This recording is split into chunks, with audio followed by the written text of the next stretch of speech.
Good morning, ma'am. Good morning, sir. Let me to introduce myself to you. My name is Sinsepti Riani.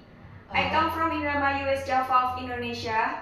I was born in Indramayu on 1 of September 1998. I'm 26 years old. I'm married. I have no children. I have no brother and one sister. I'm number 2 in my family. My religion is Muslim.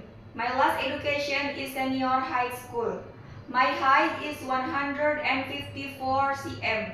My weight is 54 kg.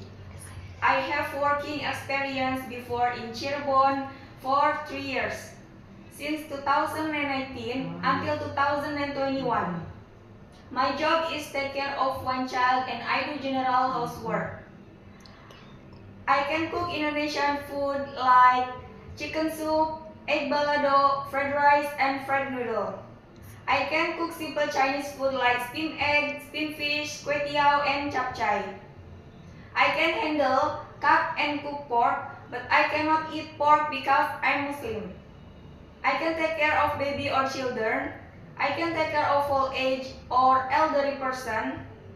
I'm promised to finish my contract for 2 years. I'm not afraid of dog. I want to work in Singapore because I want to earn money for my future and my family. My interview is finished. Thank you, ma'am. Thank you, sir. I hope to see you soon in Singapore. Bye-bye.